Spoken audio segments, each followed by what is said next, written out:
Hey, Kev, let's follow this trail over here. This looks like there might be something waiting down there. All right. Hey, wait a minute. Do you hear that? Yeah, I thought it was just me. What the heck is that? I don't know what that is. Whoa, do you smell that too? That's unbelievable. Hey, look. What the? Hey, look, those branches are moving over there. What the heck is that? Holy cow, is that what I think it is? Look at that thing. Oh my God. It's a freaking Sasquatch.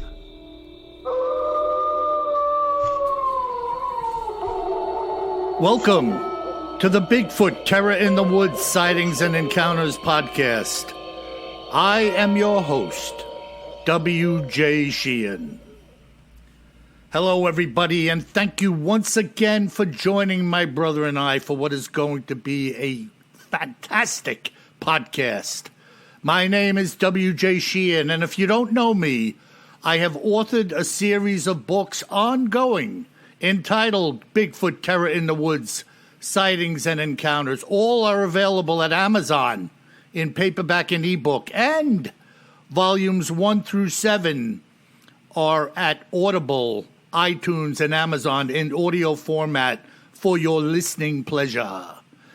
And now, may I introduce you to my brother, yes, my brother, and co-host, KJ Sheehan. Kev, how are you tonight? I'm doing great. How about you, Bill? Fantastic, man. You know, I want to just say something right off the get-go here tonight, and that is to ask you to shed a little light on the launching of our podcast and the occasional mishap in why it wouldn't go off at the time you generally stage it. Because we've had some very astute and good listeners contact us quickly when they don't see it launch, because they're chomping at the bit to listen to it, and we appreciate that.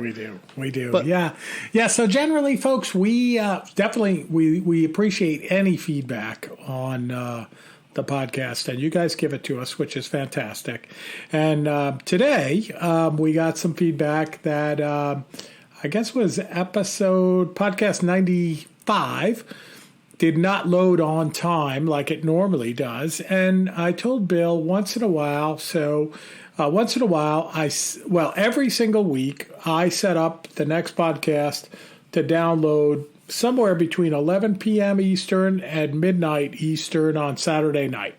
Now, it's important that you don't think that you can get it at 11 p.m. or 11:30 or even midnight. I mean, let me know if you can. I don't know. But that's just when our podcast hosting platform drops it into the internet. And I don't know how many hours it takes for it to move around the world to all of the various servers that you would download it from, right? But kind of a good science project. Let me know sometime when you can see it, if you're the first one to see it.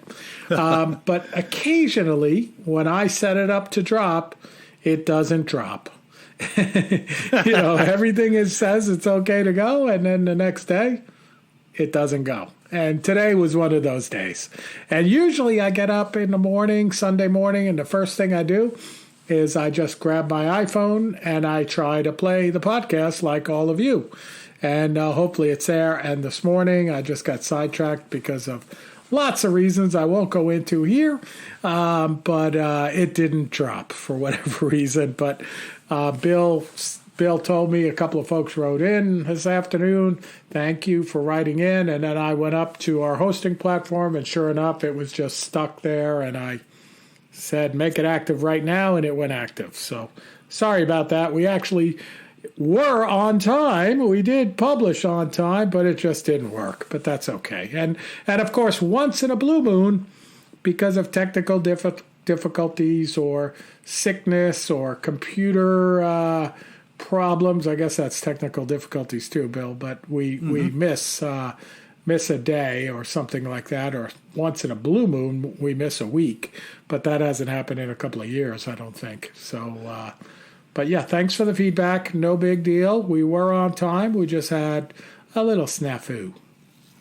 Yeah, that's it, Kev. Excellent. And I just wanted you to do what you just did so that people have an explanation for the how and why. Yeah. And I said to you, it's cool that people are sitting by waiting for us to launch because they want to listen to it, which is really, it's excellent, right? I mean, and I'm an early bird, and normally I will catch it if something hangs up. Like I remember about a month ago, sure enough, I was up at like 6 a.m. Eastern. I went to my phone, I looked at it, and I was like, whoa, it's not there. And then I logged into our hosting platform, and I had to kick it again, not literally physically kick it, but just tell it to post immediately, and it posted immediately, and we didn't get any email about that one. So, yeah, and as we move along here with the podcast tonight, let me say this, Kev, to our listeners, to you people who are listening, I am particularly interested in the subject matter for tonight. This is one of those nights where Kevin and I have shared a little bit about what we're going to talk about. Generally, we don't. And I have a certain penchant for this topic, and I've been following it for a couple of decades now, and we've been talking a little bit about it here or there. But Kev, in his due diligence, has uncovered some excellent data here tonight that we're going to share with you.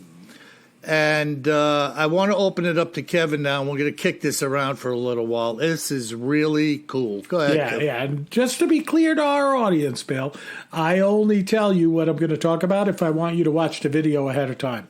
Right. And that's what I did. Yeah. So I told Bill, and some of you out there in our listening audience, I'm sure that you saw this in the news. So like CNN, for example, is mainstream news outlets. I mean, you can say what you want about CNN, but it is mainstream. They reported this week that the Defense Department confirms that the leaked video of unidentified aerial phenomena is real. And what they mean by unidentified aerial phenomena, or UAP in this case, is one of the sailors on those destroyers that were swarmed by those drones back in July of 2019 released a video recently, and CNN published it, of these said drones. And it is spectacular video. So, the Defense Department came forward. They actually released the video to CNN, and they commented and said, something? We don't know what this is. Like the video is real. It really did come from a sailor on one of these destroyers off San Diego that were swarmed by drones, what they call drones, in July of 2019. And, Bill, the video is spectacular. Yeah, and Kev, let's be blunt about this.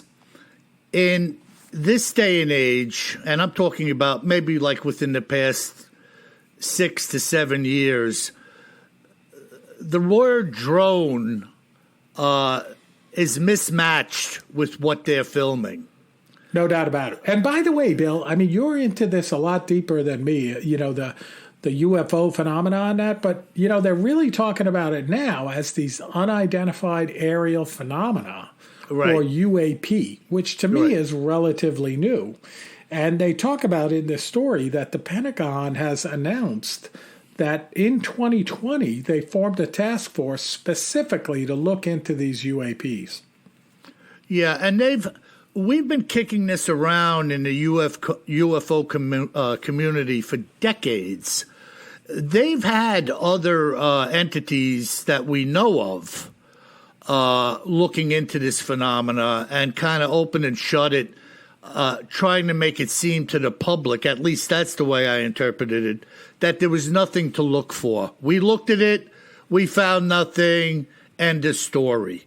And that's kind of been the roll of the dice now for a long time with UFOs. We looked at it, there's nothing about it.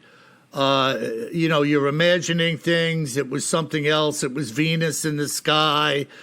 All of these nonsensical things being said in spite of very, very good eyewitnesses telling what they saw and saying it was not the sun, it was not a reflection, it was not a glare, it wasn't a hang glider, and this is the way it's been for a long time. So something is afoot here where we're starting to see, quote, authorities or authoritative entities coming forth with a little more than the status quo.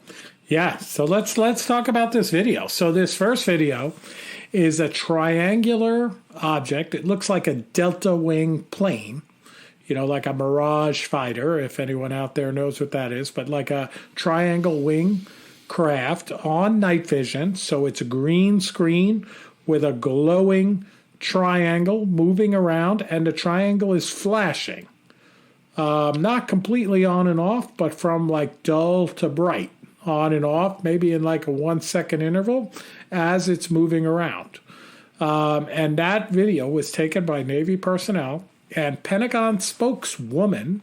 So this is from the Pentagon. Sue Gao said in a statement to CNN that she confirmed that photos of three unidentified flying objects, one sphere-shaped, another acorn shape, and one characterized as a metallic blimp, were also taken by Navy personnel, in addition to the triangle-shaped one. Yeah, and a metallic blimp sure fits the bill for a Tic Tac, doesn't it? Sure does. Sure does. Long and narrow, oblong in shape. Right. And, we have the Tic Tac incident now, the video's being released from the F-18 Hornet pilots, that this amazing sighting that they saw back in 2004 in the same area, by the way, off San Diego, maybe 100 miles out in the Pacific Ocean. And we did an episode on that. And that one is... We're going to hear more about that as they release more because, the pilots are talking to one another and they're like, check out the SA. There's a whole fleet of them out there and they're flying against the wind that's blowing out 120 knots, Yeah. So it's not like, getting back to your original point, Bill, it's not a drone like we think of it.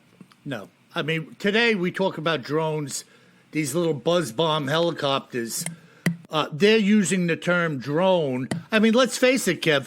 A drone could be an unmanned F-16 computer piloted. Oh, well, look at the drones that the military uses. Right. One of them, like the one that the Iranians shot down, I forget the name of it, if you remember that, going back about a year, they said it was as big as a 737. Yeah, that's a big drone, brother. Woohoo! Yeah, so this triangle in the video is pulsing. And if you looked off to the left or the upper left, your eye is so focused on the one triangle pulsing. I thought I saw two or three more kind of hazed out. Hazed out, not pulsing, but definitely objects there. Some Right. spherical. It might have been one of those acorn-like ones that the spokesperson talked about. Yeah. And now listen, people have been seeing cigar-shaped objects since the 50s. I have an account, I think it's in volume 8 or 9, involving a Bigfoot or one or more Bigfoot and a red cigar-shaped UFO making a landing. But the latest phenomena, and it's not even that new, it's actually been around for, 30 or 40 years, these giant triangles. And we were just talking about that with the police chase. Yeah, out in the Midwest. Yeah, in the Midwest. They were following a giant triangle, and numerous police officers were recounting its shape and the lights on the underside and it moving at spectacular rates of speed. Come on.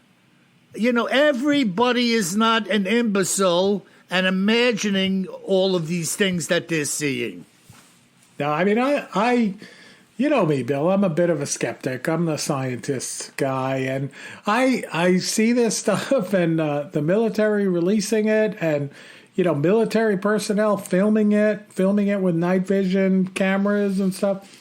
Like, okay, this is pretty darn cool. And like preparing for the episode tonight, I was like trying to come up with other explanations. Mm-hmm. And certainly, like we talked about last time, it could be other branches of the military. But again, this is the Pentagon reporting on it, which has responsibility for the other branches of the military. And it could be, foreign adversaries, but of the planet Earth. But, it just doesn't seem likely. Like they do mention in some of the reporting here of what they release that these crafts are moving in a way that we know, the military knows, as not being possible by any craft that we have or any craft that anyone else, earthly that is, has. Well, I think we talked about this before, Kevin. We talk about a lot of things redundantly, but the first UFO I ever saw, I was parked down by the Great South Bay on the South Shore of Long Island. Pitch black night. I was sitting with Derek. You remember Derek, Oh, Kev? Yeah. Okay. So me and Derek were sitting in my 40 Econoline van with a big windshield on it, and we were watching a satellite, and we started talking about satellites and this and that. And all of a sudden, Derek's looking at me, and I'm still looking at the purported satellite, and it stopped. And I said to Derek, the freaking satellite just stopped. That's not a satellite. So he was neither here nor there about it. And I'm watching this thing with great intent now, like, what the hell is this thing that just stopped? And it started zigzagging around, stopping, making right angles, changing flight patterns. Now this thing really had my attention. And then suddenly, this thing bolted from the south to the northeast at an indeterminate rate of speed. That's all I could say. It had to be something like 10, 15,000 miles an hour.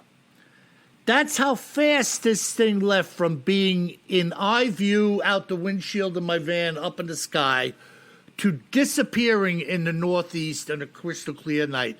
It took it seconds to cover like a ridiculous amount of, astronomical real estate for lack of a better term, man. This thing left like a bullet out of a rifle. Well, and you hit the nail on the head, Bill. It's like, the experts say, does it move like any craft that we know?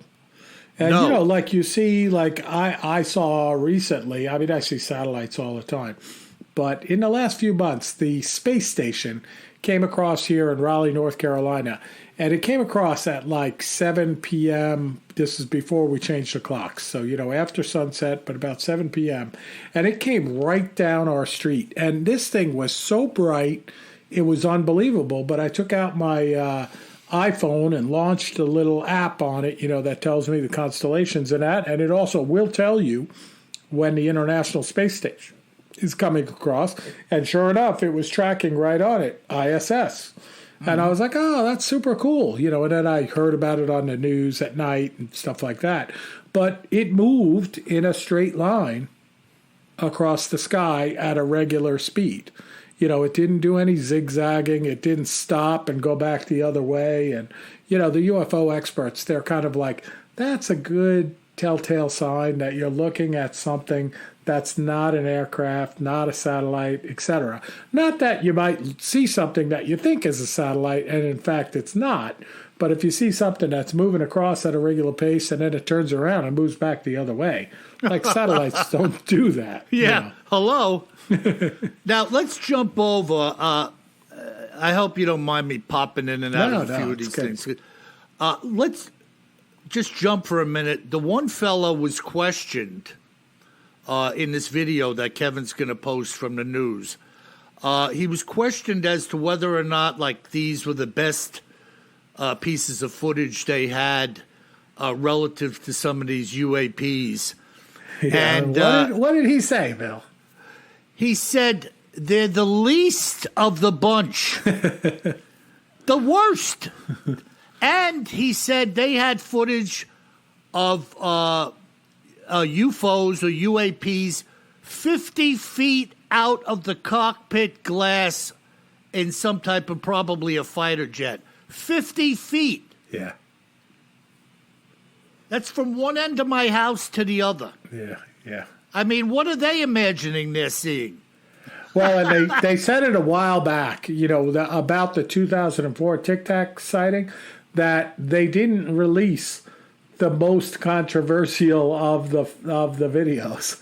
And it was like, the 2004 Tic Tac, what are become known as the Tic Tac videos, where the F-18 Hornet pilots, Navy pilots, are tracking these things and talking about it with one another. I mean, what the heck else could be more controversial than that? I mean, it gets to the point where you're like, okay, maybe I don't want to know what they saw. Yeah, well, you heard a couple of the women on that news show. The one said, I'd rather pretend I didn't see it and go on with my life. Yeah, well, that's... So there are people out there that are just foolishly afraid. And perhaps this is what they've been, in their minds, protecting against for many, many years, that if people got freaked out... Well, they don't want the world to go into a panic. I mean, if anything, we've seen in the last year what happens when the world goes into a panic, from not being able to get toilet paper and not being able to get ammunition or whatever, Well, I get it, but listen, I've seen these things numerous times, and I've been living my life for 50 years after seeing them. So, yeah. I mean, I don't find it all that disturbing.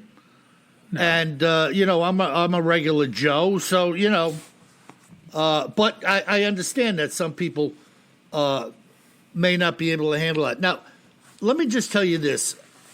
For decades, I've been hearing people interviewed, retired naval people, retired Air Force people. And one of the things that I found particularly amazing was the USOs, the unidentified submersible objects. Yeah. And I heard people who were submariners, retired, saying that they had tracked things around the Farallon Trench, which is that deep area off of California coast. Who's out there? Santa Rosa Island, Catalina, San Miguel, all of these islands out there that were tracked at doing speeds that they knew nothing about underwater. And the same thing was spoken about from surface craft people, radar operators. Excuse me. They were tracking stuff under the boats and around the fleet, and again off Catalina and out in the trench, that were moving at ridiculous rates of speed underwater. Now, jump into, Kev, that piece of the video about the one UFO going into the water. There was a couple of them. So there's one, I think it was reported by Jeremy Corbell in Puerto Rico, this sighting of a UFO. It was in this story, though, published in this story, and we'll put the videos up on the website, BigfootTerrorInTheWoods.com. But this thing is coming down towards the water, like descending towards the water. It's a sphere. It looks like it's whipping along over the ocean. And then it like hits the water and splits in half. And half of it is under the water and the other half is above the water. And I was thinking about it, like maybe this is a reflection and stuff like that, but it doesn't look like a reflection. No, that was no reflection. And amazing footage. I never saw that before, Bill. Yeah, and when that thing hit the deck, and by the deck I mean the water, this thing was moving like a bat out of hell, hit the surface, and didn't miss a beat. I mean, it just went in like a rifle shot. And a rifle shot, if it hit the gel or the water, you'd see the stream and it would slow down rather quickly, and then that would be the end of it. This thing just kept going. Can you imagine what... I don't care how streamlined you are. What kind of G-forces are relative to hitting the water at a super high rate of speed? Cannot imagine. I mean, any airline or anything we own that would hit the water would just explode into pieces. Yeah, you can't, continue on underwater. I mean, that's what was the old show, Bill, 1,000 years ago? The Voyage to the Bottom of the Sea? Voyage to the Bottom of the Sea, where they'd have that craft that took off and returned, right? Yeah, the flying sub. Yeah. That was a cool-looking thing. That was a UFO ahead of its time. That was a UFO, but not real, of course. Yeah, yeah. Yeah, and that thing used to dive into the water and make a splash, and, of course, they were sitting in there with little suits on. Yeah, it was pretty low-tech special effect. They were eating a cheeseburger and drinking a Coke and didn't even get wet. Oh, my God. Good stuff. But I'll put these videos up, Bill. We're going to hear more about this. You know, now that they have announced that in 2020 the Pentagon formed this UAP group to look into it. And in the same announcement, they said that they're going to be freeing up more of this footage that was previously classified. So I think we're going to be talking about this a lot over the next year or two. Yeah, no, it's excellent. And we'll stay on it. It's a very interesting other oddities topic, no doubt.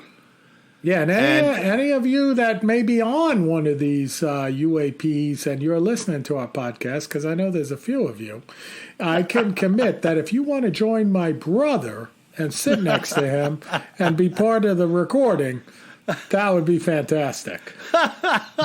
Yeah, just bring it down in the front lawn and I'll open the door. If you try any funny business, though, I got a razor-sharp samurai sword. Yeah, don't stop by my place, but go see my brother. I ain't as scared of no freaking alien. Bring it on. You and the Cowardly Lion ain't a scam. I tear limb from limb. Oh, I needed some courage. If I were king of the forest. Awesome. You remember what happened with him when the witch showed up? He jumped behind Dorothy as a human shield. Exactly. Well, that's great stuff, man, and we're going to stay on it. And I have a really interesting, well, every Bigfoot encounter is interesting, right, to bring your way tonight. And this account was told to me by a guy named Vernon Hayes, who was actually visiting his cousins in Oklahoma at the time of this sighting. And this is what Vernon had to share.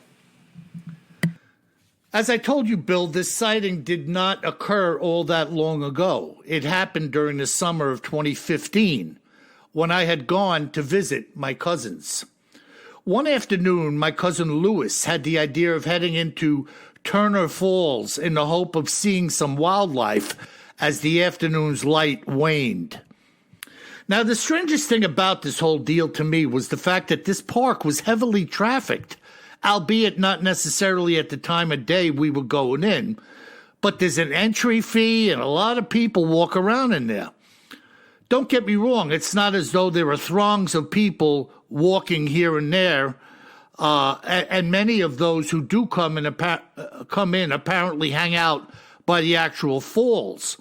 But according to Lewis, on a nice day, you will see many people as you hike around, especially during the good weather months, which we were in. We had hiked in a good couple of miles and had actually only seen two people the entire time as the sun began to get very low in the horizon, with the area we were in somewhat darkening. At any rate, we were heading back towards the parking area with the intention of leaving. Making our way along a creek which was about 30 feet wide at the point where we stood. The water was a bluish green, somewhat mossy color, and from our perspective, there were many trees which overhung the water to the point where one wondered why they didn't just fall into it. So, as we stood there looking to our right-hand side, this body of water or creek meandered away from us, disappearing from view into the trees and brush. At this point in time, the park was deadly quiet, and you could literally hear the sounds of silence. It was actually quite serene and beautiful to be there. Looking to my left, I thought we were about to continue walking when Lewis tapped me on the shoulder.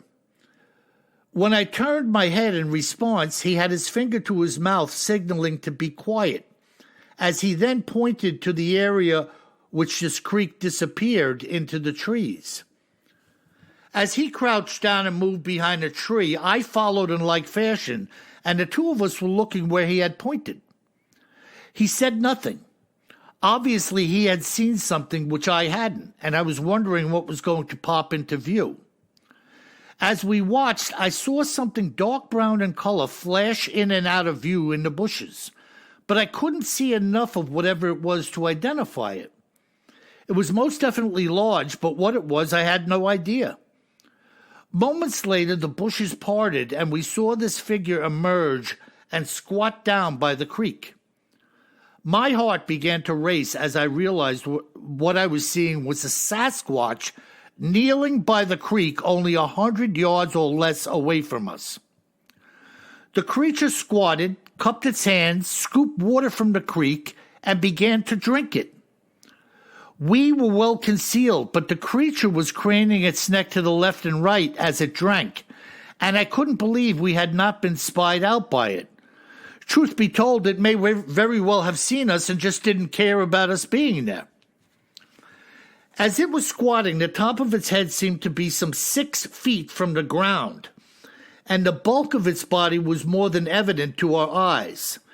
This was an enormous creature, and it was wandering around in this park unseen and unknown by the visitors. Who knows? Maybe many others had seen it, but as far as Lewis and I were concerned, we had not. Just so you understand, visitors had to pay a fee to come in here and walk around, just as we had on that day. All of the trails were very well worn from foot traffic, with the main trail being close to some 4 miles in length. As we watched, this creature now stood up, presenting us with a full view of its stature. We could now see that it was somewhere in the neighborhood of 8 feet tall, possibly even 10 feet tall, and perhaps 2 feet thick or better from a side view. It stood there for a moment and then began to roll its shoulders as a weightlifter would before making a heavy lift. Then it squatted down again and began to drink from the creek once more. It was then that the silence was broken by what sounded like a truck engine from perhaps a ranger or somebody patrolling the park. The Sasquatch stood to its feet, turned its head in the direction of the engine noise, and vanished into the brush. Lewis gave me what I would describe as a quiet high five, and we began to make our way out. We didn't actually talk for a while as we walked, but were rather walking with our eyes and ears, paying close attention to the area around us.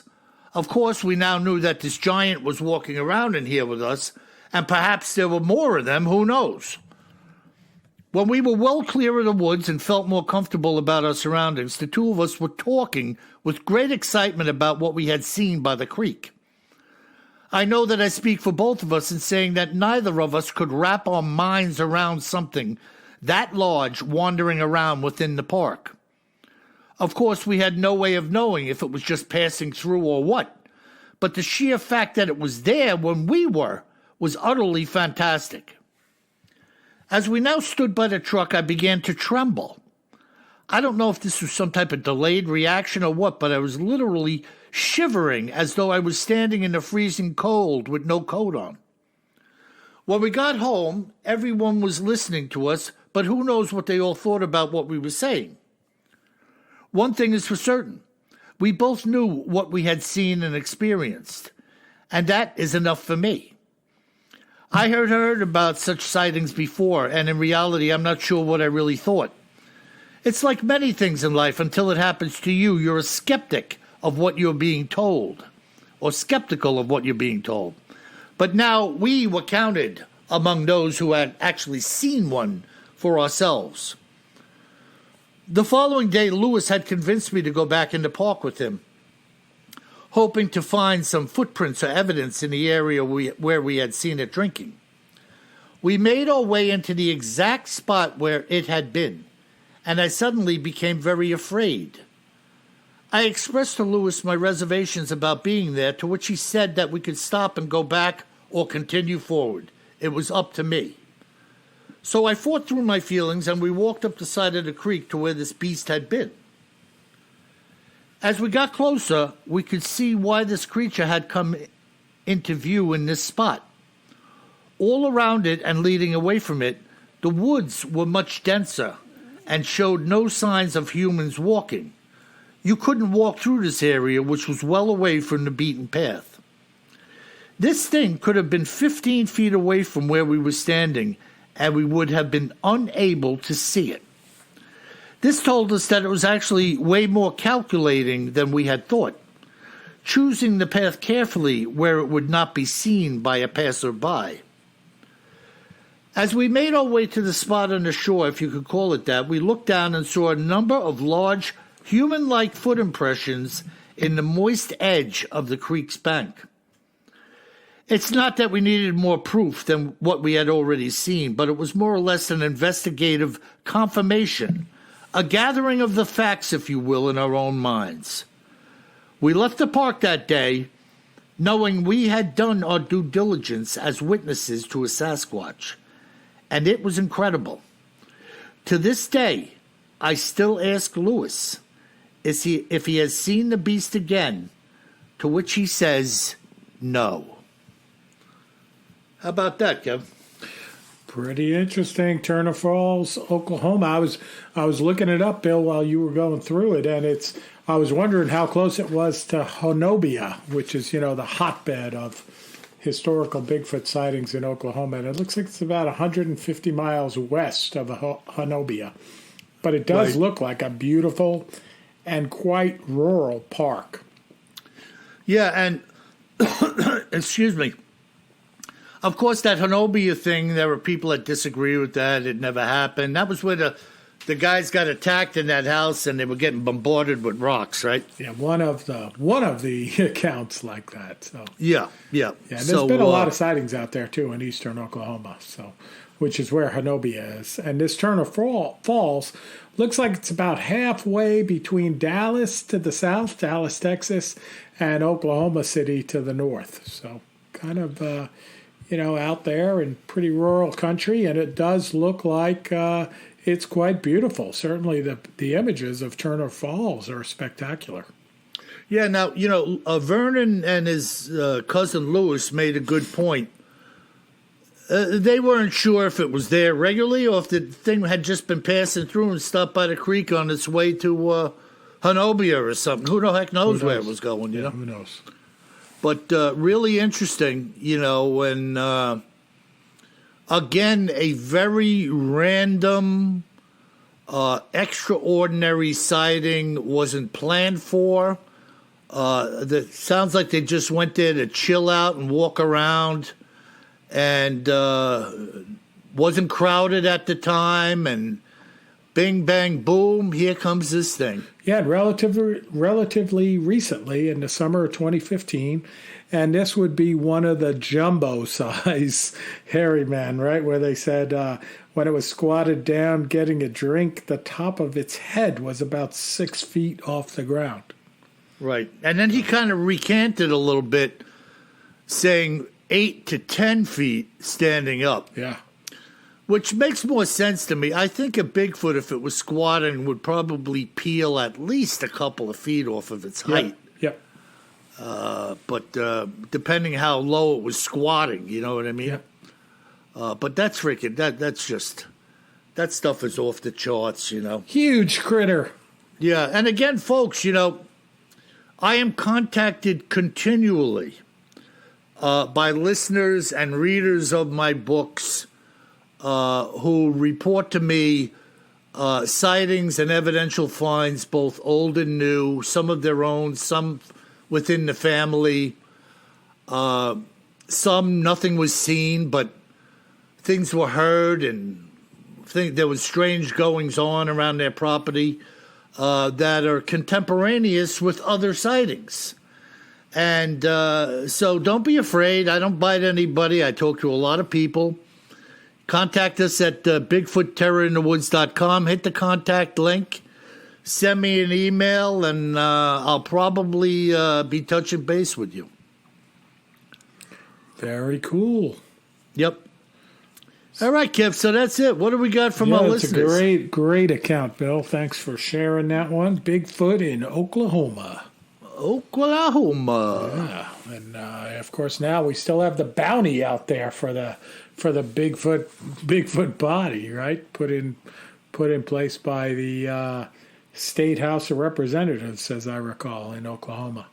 Yeah, did they raise the ante on that? I remember reading that they did, but I don't know that it makes a difference. If it's tens of thousands of dollars, it's somebody's going to try to produce the body. Yeah, but they're talking about trapping one. Well, or shooting one too, whatever. Oh, really? Yeah, I think so. Wow. I recall that it was dead or alive. Wow. Did they put up one of them old wanted posters with the burnt, curled up edges on it? Oh, no. Wanted, dead or alive. Yeah. Gigantic monkey. Gigantic monkey with flat feet.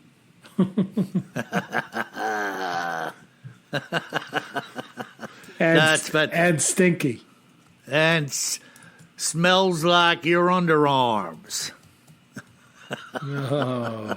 That's freaking terrible. But anyways, yeah, I mean, I guess it's still going on out there, and my mind goes to the Joker way, so I'm thinking maybe it's a big joke that they did it, but it's no joke if you run into one. I'll tell you that. No way, right? Yeah, absolutely. You just talk to some of the people that have had close-up and personal encounters, and there's nothing funny about it. So this thing will scare the bejeebers out of anybody. I don't care who you are and how big you are. All day long. Yeah. Yeah. That's a frightening thing to run into. Cool. Well, Bill, we got some great listener mail, as usual, in addition to the folks asking where our podcast was for a few hours when it was missing in action. But fortunately, it's back in action. The first one comes in from Keith, and Keith doesn't specify where he's from. Guessing maybe the southwestern U.S., because he writes in about the Mojave Sandman. And he's, go ahead. Yeah, and he writes, "Hello, WJ and KJ. Have you guys ever discussed the Southwest U.S. Bigfoot variant known as the Mojave Sandman? One of the most interesting accounts I've heard where supposedly one broke into a government base and twisted a soldier's gun up like a coat hanger. Thank you for the great shows. You guys are two of the most entertaining Bigfooters on the interweb." And he writes, in the words of Homer Simpson, "Oh, if you see Sasquatch, tell him I like his style." Oh, my God. Makes you wonder why the soldier didn't pop a shot off of him. Who knows? Off at him, Who knows? Who knows? Yeah. Maybe he was sleeping. I've heard of Bigfoot in, I have at least one account in a fairly arid area where Bigfoot was sighted. But the Mojave Desert, Kev, there are people out there who make it a study of what goes on in the Mojave Desert. And that is one strange place, man. People go out there to disappear. There's all kinds of freaking cult activities out there, murder, mayhem, UFOs. It wouldn't, no doubt in my mind that there could probably be numerous Bigfoot sightings out in the Mojave. Well, I mean, and when I lived out in the desert in Phoenix, Arizona for a while, I can tell you that one of the things that is tricky out there is the visibility is ridiculously good. Mm-hmm. I mean, on a clear night, you can see hundreds of miles. Yeah. And, I mean, that's one of the phenomena out there that's commonly reported as a UFO is, when the planes are coming in to land out in Phoenix at Sky Harbor International Airport, that when they have their landing lights on, which of course are super powerful and super bright, they look like a string of lights going up into the sky, kind of like literally a string of lights. And you'll see like 15 or 20 lights in a curved shape going up towards the sky. And that's generally 15 or 20 airplanes with their landing lights on going out 100 miles. Yeah. But most people, especially if you're traveling in from out of town, you've never seen anything like that. Because Kev, I have an app on my phone. I don't know exactly what the name of it is, but it's an air traffic controllers app. Yep. And you could tune into just about every airport on the globe. And you could listen to the controllers squawking back and forth with the planes. Yeah. And, they're catching everybody. The chatter is almost endless on a busy time of day. Yeah, no doubt about it. And, they're calling different planes from 14,000 to 8, from 8 to 4, from 4 to 1,500. One after another, they're just bringing them down in steps, guiding them into the same 2 runways at Kennedy. Oh, yeah. And so it would make sense to me exactly what you're saying. All of these planes have their landing lights on. They're all playing follow the leader. A huge amount of them are coming from one direction or the other in a line. And if you were in line with them, looking at them nose on, you would be seeing all of these lights. Yeah, the string of lights. And yep. I know I saw it, when we first moved out there. I moved there from Long Island, Bill. That was my first stop on my global adventure. And I looked at it and I was like, what the heck is that? Yeah. And, one of the guys I was with was like, he was a local native. And he was like, oh, those are just airplanes. I'm like, no, those aren't airplanes. He's like, no, don't forget, you can see like 200 miles tonight. And I'm not saying all the lights could shine 200 miles, but you could see a lot further than we could growing up, Bill, looking up over the Long Island sky, Well, let's put it this way. If you saw 15 planes spaced out a couple of miles, that's 30 miles. Yeah, and we didn't have visibility like that, No. And if out there you could see even 100 miles. Yeah. You could, bright lights at night, you could see 30 and I know planes. we used to see the lightning, because we would get so desperate for a thunderstorm, and we'd see the vivid lightning off in the distance, and we'd jump in the car and drive toward the lightning, and we'd be doing 80 miles an hour for like an hour, and then we'd stop, and we'd still see the lightning, but we weren't any closer. It was like, oh, forget it, Forget it. This is a lost cause. Yeah, that is incredible. Yeah, so thanks, Keith. We will look into the Mojave Sandman. I put him on the list, but no, in short, I haven't heard about him. I've definitely heard about some of the creatures and oddities out that way, but not specifically the Mojave Sandman. So I'll check it out. I wonder if munching on peyote had anything to do with the sighting. You're saying I was munching on peyote? No, anybody who's seen the Mojave Sandman. Peyote pears on the cactus, yeah. Yeah, whatever they are. Yeah. I heard they make people into freaking zombies. I heard they make zombies into people. All right, our next one comes from Scott in the UK. Hey, Scott. Yeah, and Scott writes, and Scott's written into us before. He says, hi, guys. Pilgrim Scott here again, checking in from Plymouth, England. Uh-huh. I just wanted to point you both to the latest footage of the Yowie coming in from Australia. And he reports that the Australian Yowie Research Expedition guys posted some amazing FLIR footage on their YouTube channel on the 16th of April, so just a couple of days ago. He said it's pretty compelling and clearly shows a humanoid figure, and actually 2 of them, in fact. And I did check it out, Scott, and it is pretty cool. So we may make an episode on that one, too, if I can find some more information on it. Yeah, no, it's quite interesting. Scott's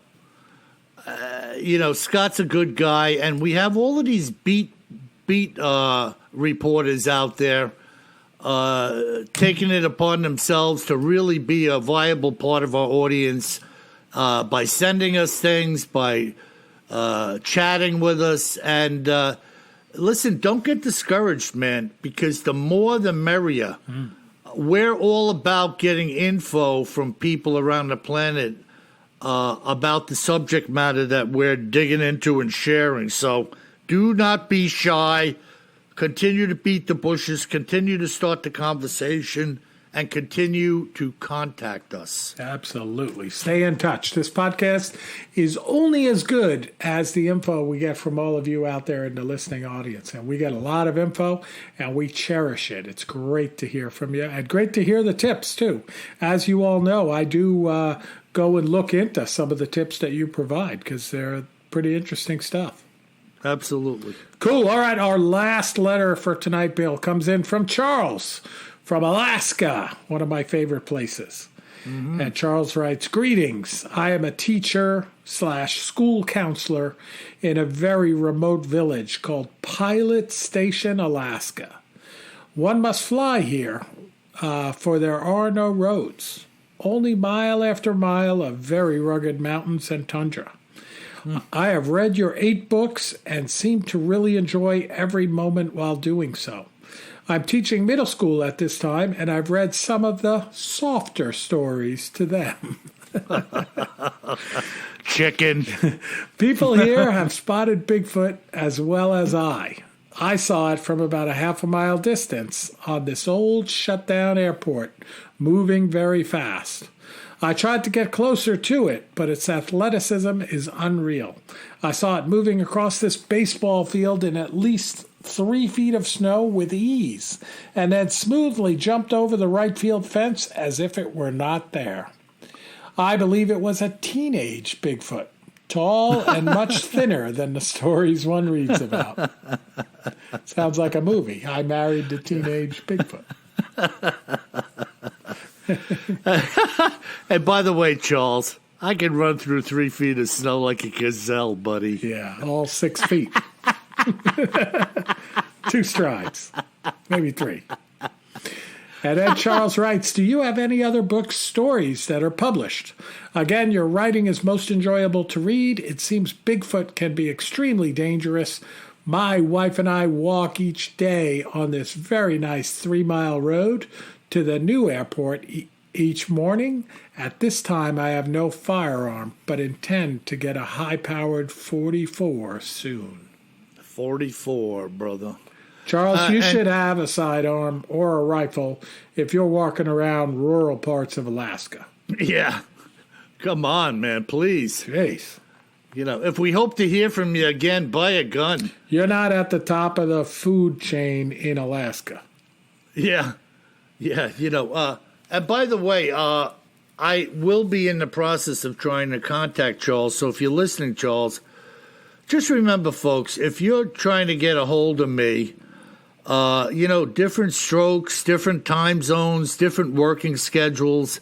It's a little bit of a telephone tag game, but if you put a little bit into it and I put a little bit into it, we're going to be talking to each other. So, Charles, I want to hear firsthand what you saw, because it's in the details that I am enlightened about these various sightings and encounters, and the details only come out in a conversation. No doubt, no doubt. Yeah, that's interesting, Kev. Charles, another school teacher reading my books to his students. Yeah, it's awesome. Only the softer stories, Bill. Yeah, yeah. We're not ripping deer's heads off. Yeah, come on. Give the kids what they want.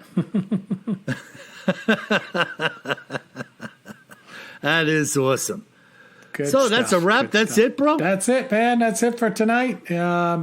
Great episode, great accounts. These UFO stuff is just phenomenal, this breaking news. And folks, keep giving us those 5-star reviews. They're coming in great. We have great reviews.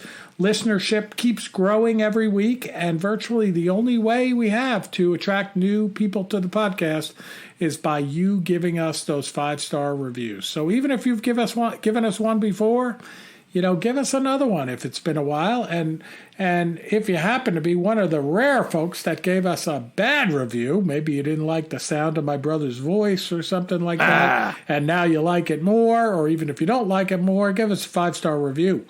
and we really appreciate it. By getting more listeners to the podcast, we're able to maintain that regular schedule of every week and continuously improve the quality of the podcast. Kev, are you saying that people have commented they don't like my voice? Only a couple, Bill. I don't like their face. What do you think of that? We haven't had anyone comment on your pronunciation of Oregon lately. Well, anyways, folks, if you find yourself strolling around an abandoned airport in Alaska, you better make sure of just one thing, my friend. That you're always carrying more gun than you think you're gonna need. Sleep tight, Charles.